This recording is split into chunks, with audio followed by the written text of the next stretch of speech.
Welcome. All Access Coaches Corner. Another special guest, keeping it hot. Got the flames in the background. Uh, just can't say enough about Stacy Houston. I don't even have enough time to cover all the things that he does and that he means to me and he means to the basketball community in Dallas. So, me being from Dallas area, got to know Stacy so well over the years, and we've had like real family does. We've had some moments where it's like, yo, man, I'm not real happy with this guy right now. And then we've had moments where it's like, I couldn't be more proud. And I think just the journey of us is something I want to celebrate today, but really just want to celebrate him. I wouldn't probably be doing exactly what I'm doing, the way I'm doing, the way God is transitioning my life and pivoting me from college coaching to doing things with empowerment coaching, sports media and podcasts and rising coaches. He's been a big time guy screaming behind the scenes in support of me and helping me to, understand my own value, to be honest. So I think he's done that not only for me, but for so many others. Not enough hats to be able to explain what all he does and who he is, but just a man of influence within the basketball circle. Have him. So without further ado, Stacy, welcome to the Coaches Corner, man. Appreciate it. Glad to be here, man. Blessing to be here. Thanks for having me. Yeah, no doubt. So, first, we just like to ask, who is Stacy Houston? Wow, pretty simple, man.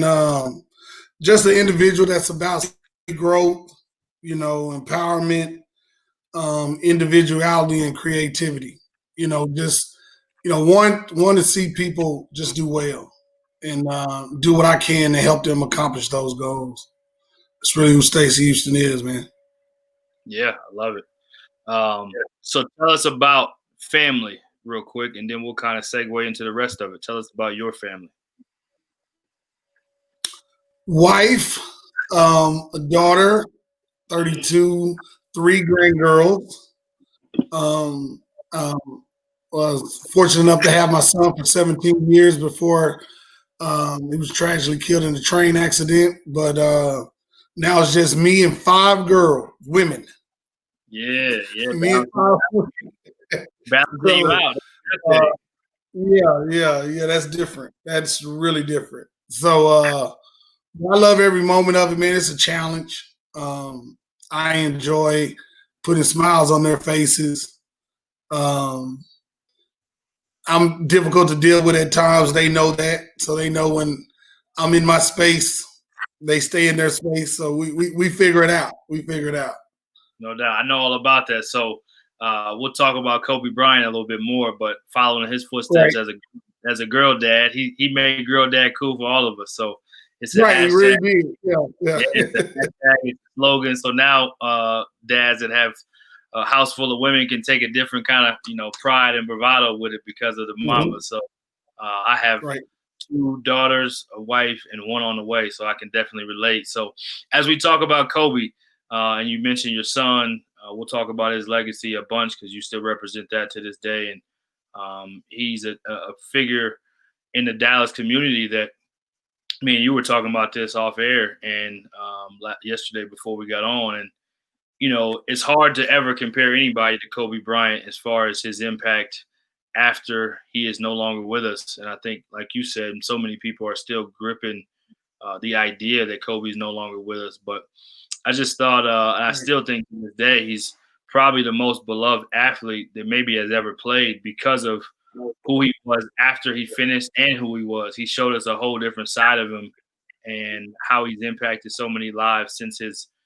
tragic death as well. And so your son, in his own regard, I got a chance to coach him at a Texas Blue Chips camp and got a chance to know him. His light was incredible as far as how he, just had a way of connecting people to him and just a joyful spirit. And he had a talent and an ability too to make people better. But people wanted to be around your son. And so I say that whenever the tragic thing happened with your son, there was a very similar kind of effect and still kind of has that lasting effect, how he celebrated similar in the Dallas-Fort Worth area and in the state of Texas, similar to how Kobe Bryant, again, all due respect to Kobe, but in its own way, is very, very resemblant of that. And that just says so much about your son. So tell us a little bit about the legacy. I know you started a grassroots program behind his name.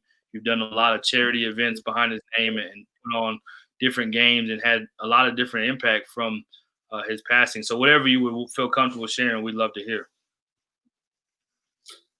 Yeah, Dion was I tell people all the time they kind of look at me funny when I say it, but um normally you don't really know what your children are going to become or what their impact is because they pass before they do. So unfortunately and fortunately, I was, blessed to see what his legacy was building, how it was growing, and what it is, all at the same time with his death. Um, when he passed away, he had always talked to me about having a organization. And I was like, we just gonna roll like this. Like we're gonna go play with people, we're gonna go do this. In actuality, I was afraid to step out on my own and have my own organization. But as soon as he passed away, I had all the strength, all the power in the world to decide to run my own organization. And so we did that. Through that process, we put several kids in colleges from every different level. But his legacy to me is the ability to anytime we're doing anything in his honor, the whole entire state jumps behind. And that's from T-shirts to holding all-star, doing celebrity games. Everybody wants to be a part of it. Everybody come out and help. So for me, his legacy is really about galvanizing the community, bringing everybody together. Um, Everybody's just smiling and having fun. And when they come to those events, it's kind of whatever they're going through in their everyday life, it's left at the door. And when that hour or 2 hours that they're with us, they're in a totally different space. So for me, it's a blessing to see how well he was loved. And me and my wife, we joke about time.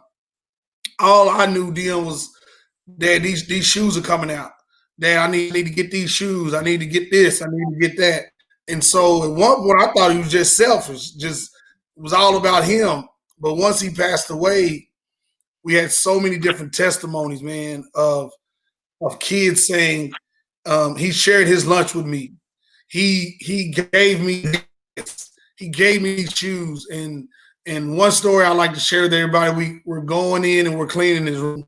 And just trying to, figuring out boxing up stuff. How if we're gonna keep the room like it is, we're gonna change the room, what we're gonna do. And so I go in the closet and he has like, I don't know, man, 20, 30 different shoe boxes, majority of Jordans. And I'm going through the boxes and they're empty. And I'm like, why are these boxes here? And there's no shoes in them. Up under the bed. There's no shoes in the bed. Look in the bottom of the closet. No shoes. So as I'm going through, there ends up being about 5 pairs of shoes total out of 25 to 30 something boxes.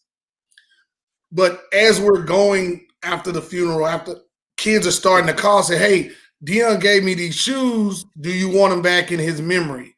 Or Dion did this, or Dion gave me this, or Dion let me have these, let me wear these in my game, or whatever the case may be. So it was a good thing to realize he wasn't really selfish.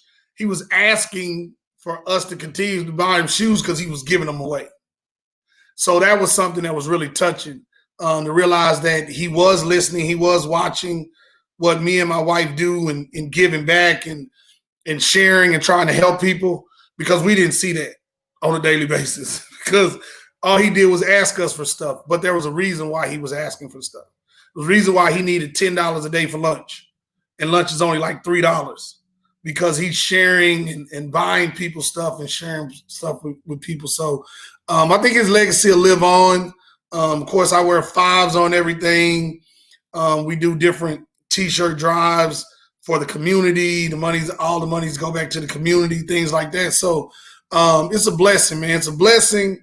Some days it's really, really hard, but for the most part, man, it's truly a blessing to know who he was and what he was, his impact was to the community. So it's cool, man. I was kind of just dropped into Grassroots. Like I was telling you, when I ran the youth service outreach program, basketball was a part of our intervention. So it wasn't something that I went into thinking about doing. I was kind of dropped into it.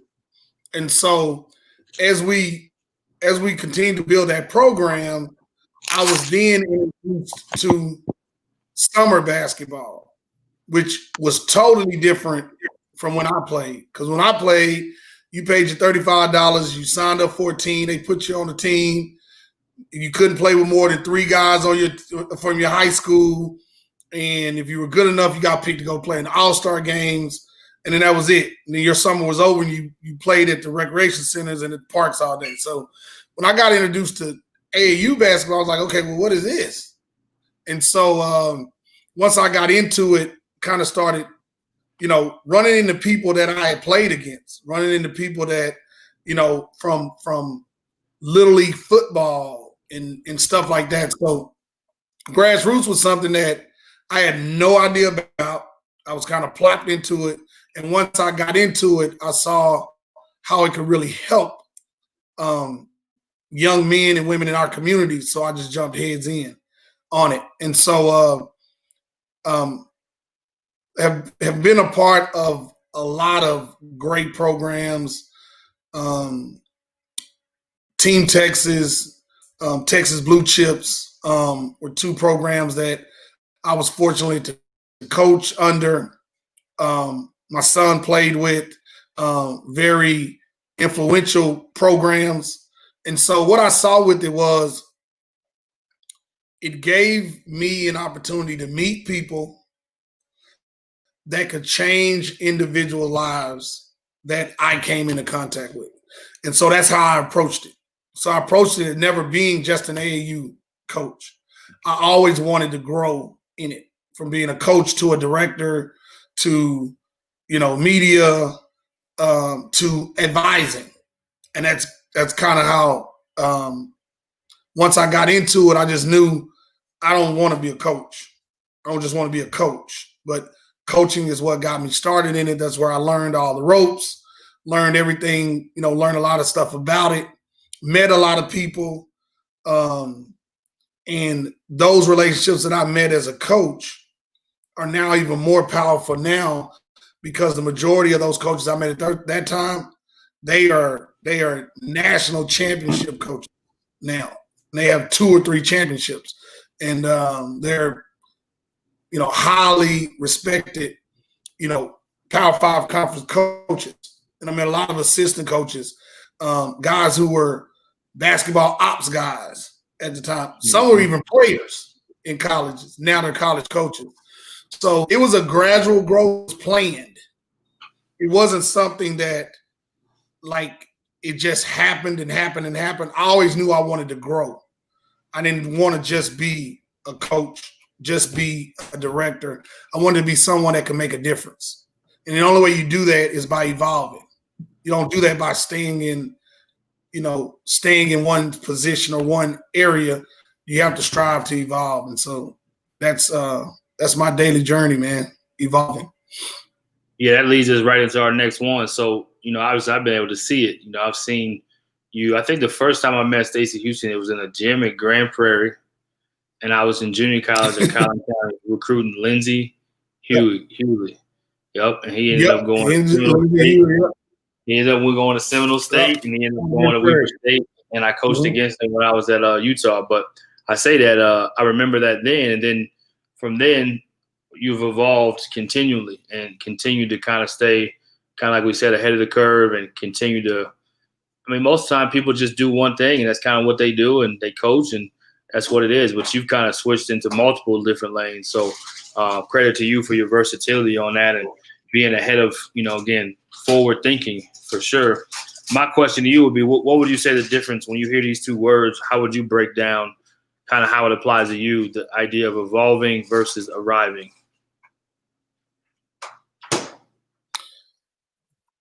I think you have to arrive before you can start your evolution or your process of evolving. Because when I became a grassroots coach, I was green. I had coached. I don't even think I had coached. No, because I didn't.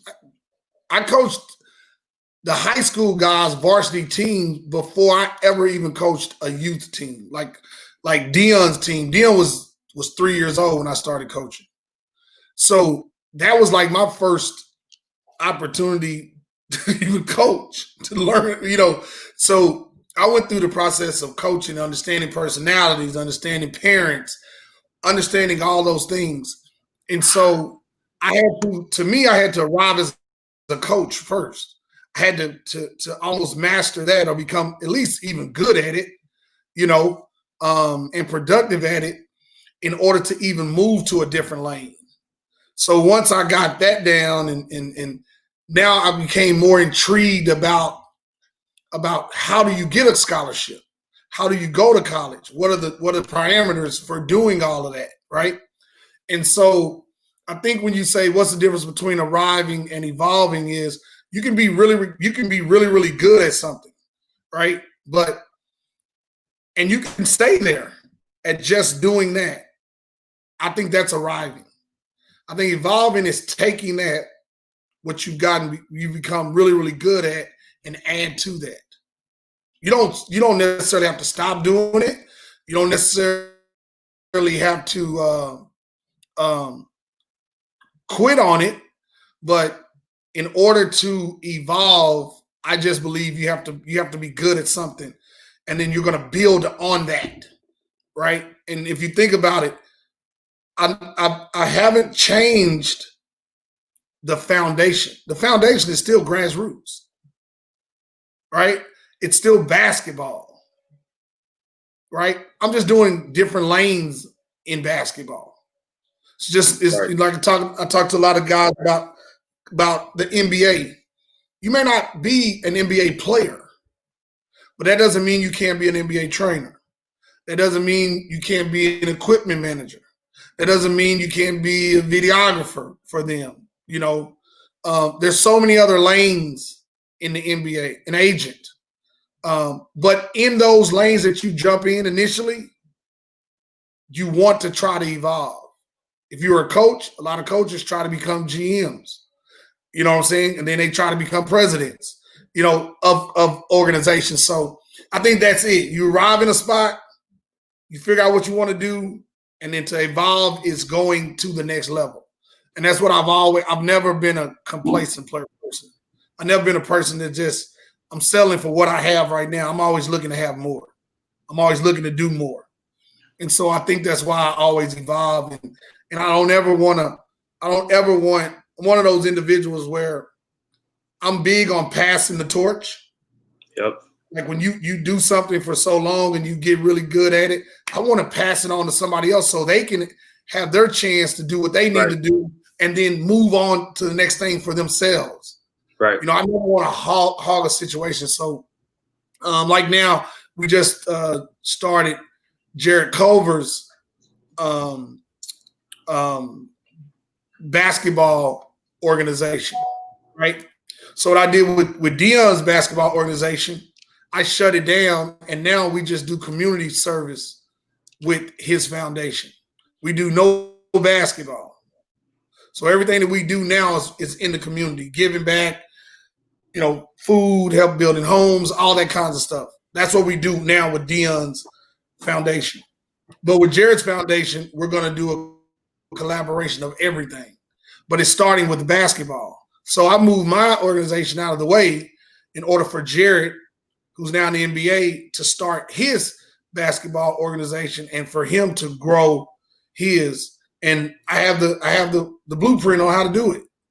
right? So now, I'm big on doing that. So that's kind of what arriving for me and evolving for me has been. No, that's awesome. That's a great breakdown. You kind of touched on Jared Culver, Texas Tech star from the Lubbock area who played grassroots in Dallas, played for you, matter of fact, for your son's team. You've had a lot of really high level players. I know we're talking about a lot of great things you do in the community and talking about your son's legacy, but you've also worked with a lot of high level players and a lot of them who are now either NBA players or soon to be NBA players. So whether it's RJ Hampton, Jared Culver, what's my man's name from Buffalo, CJ Massenberg, the Ed Dennises of the world, Keith Frazier back in the day. We can keep, the list goes on. I know Emmanuel Mudiay and you have a great relationship from his relationship with your son. So just touch on some of the players that you've been blessed to come across and kind of your impact on them and why you believe you've been able to kind of forge those relationships that you have. Because a lot of guys have relationships with a guy, or they may coach a guy at some point, but they don't necessarily know him as they continue to go through the ranks. I think the biggest thing, man, something that I've learned that I learned from my dad is knowing when you've done all you can for someone and need help in assisting them. So it's kind of like you've given them advice. And even going all the way to Keith, but I'll use Jared Culver. More people are familiar with him and his story. Jared played with us for 2 summers. So he played with us his freshman summer, sophomore summer. So going into his junior year, he was blowing up. People were starting to notice him. He had the UTAs, the Stephen F. Austins, those guys. And so I knew that this kid was bigger than that. He had a very, very bright future, right? So his mom and dad called me and they were like, Stacy, teams are calling us about him playing. And I was like, but we want to keep him with your organization. And I was like, he's outgrown us. So you have to look at other organizations that can help push him over the hump. And so she told me about some teams, and it goes back into what I was saying about people always ask me about where to play. So they asked me about a particular organization, Jeff Webster and Pro Skills. And I'm like, yeah, that's a great organization. Jeff knows basketball. He has connections. They're Nike, EYBL, and will be great for him. Let's look into it. And so I take myself out of it, other than having my side conversations with Jeff and his right-hand man with I can't even think of his name right now. And at the time, Derek Shelby was the organization. So having my side conversations with them, my conversations with them were like, hey, he comes and plays with y'all. Y'all better make sure y'all do them right. All the rest of it, y'all handle everything. And so they ended up deciding to play with Jeff. But through that process of them playing with Jeff, they would always call me. If there was an issue, if everything was great, whatever it is, they would always call me. And I would always tell them, you're on a different level now. They do things differently than little old DJ H5. I can do things a little bit differently than they do, but they're on a bigger stage, and this is what he needs. So Jared goes, he plays with them, and he blows up. What they view that as it not being about me. They view that as I had their son's best interest at hand first. It wasn't about him staying DJ H5 and blowing DJ H5 up and all that. It wasn't about that. It was about what did Jared need and what could I do to help Jared and his family accomplish that goal. And it's that simple. That's why families always continue to work with me, because they know it's not about me. It's about them. I'm always putting them first. Do I benefit in some form? Oh, yes, I'm going to benefit, because if Jared Culver goes and makes it, right, I'll be blessed to handle everything that I handled with them within my business that I run, because they trust me and they know that it's about them. And one of the problems, Burden, and we're not even, I think we're going that way, but I'm going to go ahead and go that way, is that people don't understand that youth basketball is a business. It's no longer a hobby. It is a business. Now, some kids are playing because it can only be a hobby for them, because they're not good enough or they won't be blessed enough to play at a higher level and then play at a level after that. But at the end of the day, there's no tournament you can go play in that's free. There's no event that you can go into that's free, right? You're going to pay an entry fee. Parents are going to pay to watch. You're going to pay to play on that team. So what is that? What is that? Is that a hobby? Sounds like business. Is that a business? Okay. So what I've learned is to directly answer your question is it's just honesty. It's just telling them what you're going to get out of this.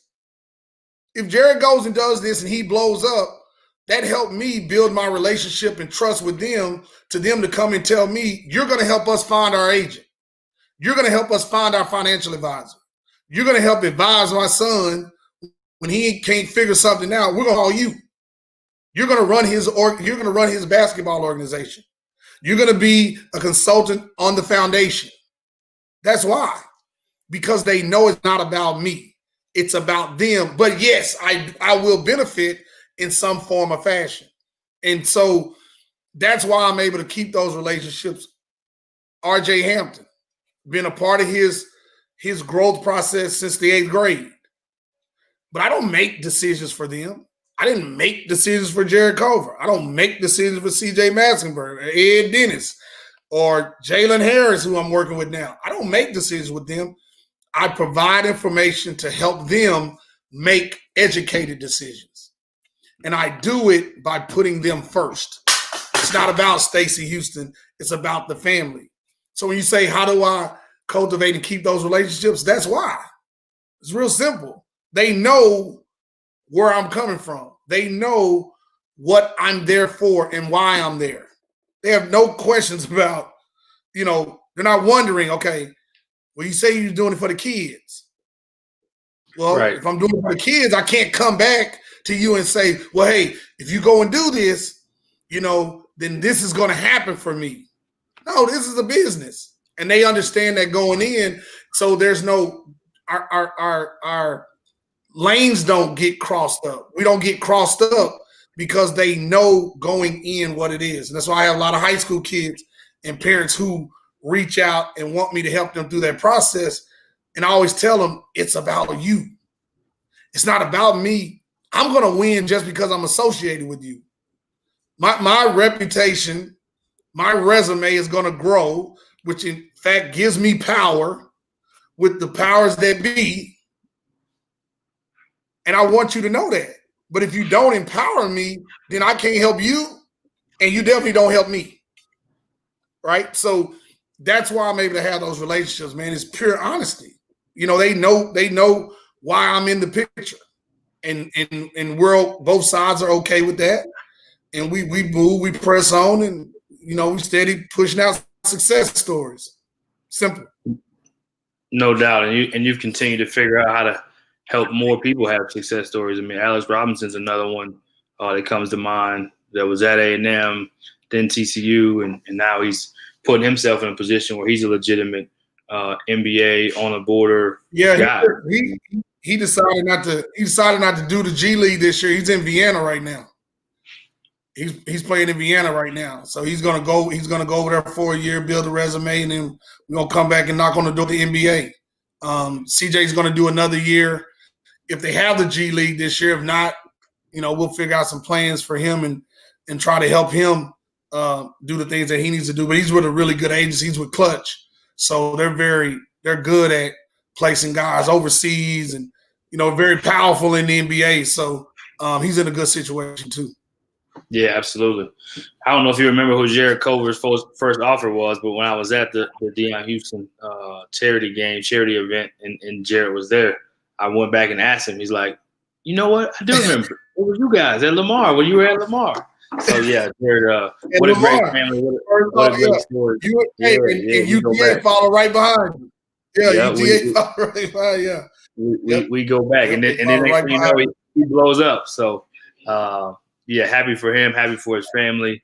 Obviously, we go back all the way to Kalen Wilson. I got to give Kalen a shout out, Lancaster, another really good one that played for you.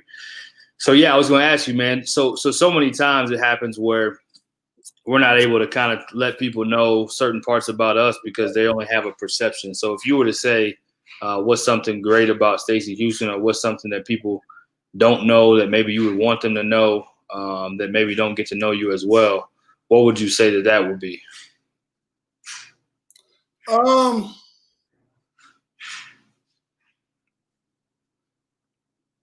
I'm most people that know me. They know I'm a very honest person. Like I'm gonna tell you exactly what's on my mind. Like you ain't gonna have to wonder. I like it. If I like it, I like it. If I don't, I don't. And I will tell you. You take it however you want to take it, right? But I'm really, man, about our community. I'm really about our people. I'm about our community. I'm about working with individuals, working together, right? And trying to empower people and make sure or help them not make the same mistakes that I made and to be further along than I am when they turn 50. Like I'm 50 years old and I'm in a good place right now. Great place. But I made some of the mistakes that I made and some of the decisions I made, right? I could probably be further along. So what I try to do is prevent people from making the same mistakes. So when I'm talking to them or I'm sharing some information, it's not to tell you what to do. And I think sometimes that comes across when I'm talking to different individuals that I may be trying to tell you what to do, just trying to prevent you from making the same mistakes. Because one thing about basketball, and you know this, it's a recyclable business. All they do is recycle, right? There's going to be another me that comes along. There's going to be another, I'm just throwing names out. There's going to be another, Alan Branch that comes along, another Jim Hicks that comes along. Like, people are going to be replaced, right? And people are going to do it better than you, right? But that's what you should want. I should want a person coming along behind me to do it better because he can help more people. He can help more guys. I'm not in competition with anybody but myself. I challenge myself every day, right? To be better and get better, right? So that's the only person I'm in competition with. I'm not in competition with anybody else because most individuals that are in this lane, especially in Texas, I've been there, done that, right? And so for me, it's about growth. It's about helping the next person be better than me, right? And that's I think a lot of people that know me know that, but people that don't know me, I would like for them to know that. I want people to be better than me. You know what I'm saying? And that's why I'm always trying to share my decisions and my mistakes that I make with individuals. You know what I'm saying? So because I just want them to be better than me. Yeah, I love it. I think there's a lot of people that probably don't know that. Definitely glad you shared that element. I talked a little bit about it at the beginning of this recording. I mean, even what you've done to impact me, it's always been honest. We've always had an honest relationship. We've always had a straightforward, we know where we stand, but at the same time, you haven't had to invest in me or believe in me or celebrate me or see things in me even before I may have seen them in myself. So I appreciate that. And I know there's many, many other stories of some of the players you named, like Jared. Let's be honest, when Jared played for you, I mean, he was just a regular guy. When we offered him when we were at Lamar, and not to make it about us, but I mean, there wasn't many people that thought he was going to be in the NBA, let alone even for sure play Division I. Listen, we had a plan for him Burton when he went to Texas Tech, and Coach Beard and Aggie, who's now the head coach of UTA, we talked about redshirting him. Perfect example. He's supposed to redshirt, right? Because he was coming off a shoulder injury, right? Yep. And we're saying like, there's no way he's going to be ready. He's too skinny. He's too this. He's too that. And I remember Coach Beard calling me. So he got cleared in like October. Season's getting ready to start in November. And Beard calls me and says, we're not going to be able to redshirt him. It's like, man, what are you talking about? We already decided he's going to redshirt. He said, Stacy, there's no way we're going to be able to redshirt. He said, he's going to start before the season is over. I'm like, go, man, you tripping. He's like, no, he's going to start. So during his freshman year, I started saying, okay, he might can get out of here in 3 years. Like, he's really getting better. And that's a testament to Texas Tech, but it's also a testament to, and I always say to God, because we don't know what God's plan is for us, right? Like, we have a plan, and I share this all the time. My plan for Dion was for him to play in the NBA. But guess what? That wasn't God's plan. God's plan was, I'm going to get 17 years with him, and then he's going to impact the world. He's going to impact your life and your wife's life, and he's going to change a lot of people's mindset when I decide to bring him home. And so the plan that we had for Jared was not God's plan. He had a totally different plan for him. And that's why everything lined up for him his sophomore year perfectly. Like, everything, it was perfect. There's nothing went wrong. You know, he shined in every game. He played well. And he wanted to leave after his freshman year. I remember his Beard calling me. I remember his parents calling me saying, Jared wants to leave and he thinks he's good enough. He's ready to go. He doesn't want to. And he called me and I said, bro, you're not going nowhere. Like, bro, you staying. Like, you got to stay. Like, they haven't seen Jared Culver. And he was like, yeah, coach, you're right. And so he stayed, right? But how is a kid able or willing to listen to someone telling them to do something that they don't want to do, right? And people are telling him that he'll be a second-round draft pick. That's because you're being honest with them all the time, and they know that the things that you're telling them is about them. It's not about you. And so the kid stayed, and it's the number 6 pick. You know, so now, you know, we had a subpar rookie year, and he's going to have a full season this year. And, you know, just like he did at Tech, I think he's going to have a hell of a second year in the NBA, and we're going to grow from there. But man, Bert, I'm a big believer in you just don't know what God's plan is for you, but you just got to keep him first, right? You got to have faith in yourself. You got to do the right things. Yep. And if you do all those things, man, he's going to take care of you. He's going to take care of you. He's going to make sure that you have a enjoyable life. So it's this is my motto, man. Yeah, he's a big testament to faith and works. Obviously, family. Father's a preacher, if I'm not mistaken, correct? And grew up with a strong faith. Always was a hardworking kid. Always a high character kid, and to be able to lead Texas Tech to go into a national championship game, not something anybody ever probably thought for the local kid from Lubbock. So he is always going to be forever history, forever historic player for what he did, not only in the high school, but in the local area, but also at the college with Texas Tech. So, yeah, much love and much props to his story, and love how you were a part of it in such an instrumental part of behind the scenes. Kind of piggybacking on what you just said, I think you've pretty much touched on it for the most part, but what would you say as we kind of wrap up and close? And in closing, what would you say? We know you're extending your son's legacy and continuing to live that out. We know you are making it about others and not yourself. What would you say you would want your legacy to be kind of as we close and, wrap up for today? Man, me and my wife, we argue all the time about it. And I told her, when I do leave this place, I don't want a funeral. I don't want, all the people coming up and saying this and saying that, and I don't want all that, right? But what I do want is for people to sit in their homes, or if they walk into a gym and they don't see me, they say that, man, Stacy was here.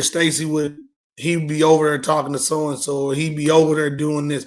I just want to be remembered as being a person that tried to help who all he could help. And whoever asked him for some help, he gave that. And he went out of his way to try to help him. That's it. Nothing else.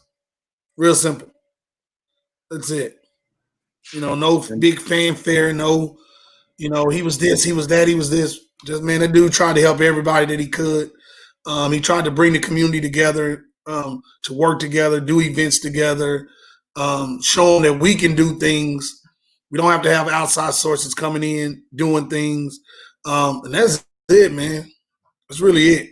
It's all about the community for me. Yeah, we appreciate you taking so much time out today to come on and share the story and share the behind the scenes of, one of the more influential people in the grassroots circle when it comes to Dallas basketball. I mean, we could talk forever, like I said, about all the different things you've done and all the people you've helped.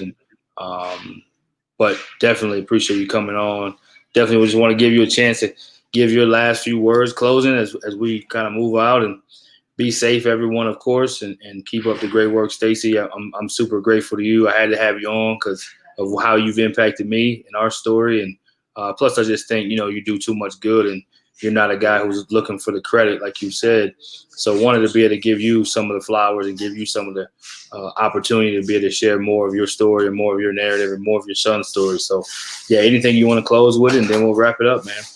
No, man, I really appreciate it, man. I don't do stuff like this, and I only did it because of you, for the love I have for you, and I'm so happy of what you're accomplishing, and what you're doing. You're a great role model for the next generation of guys that are coming in, and you talk about me evolving. That's exactly what you're doing. Right? Like, that's exactly what you're doing. And you and I have had a lot of conversations about what I thought, you should be doing or what you shouldn't be doing. And it feels so good to see you doing what I've always thought you should have been doing.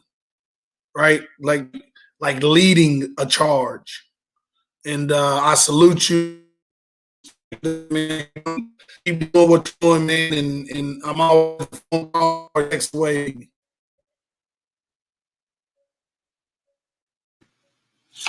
No doubt, man. No doubt. Nietzsche, I think you can hit the record stop, and yeah, we made it. I was gonna see what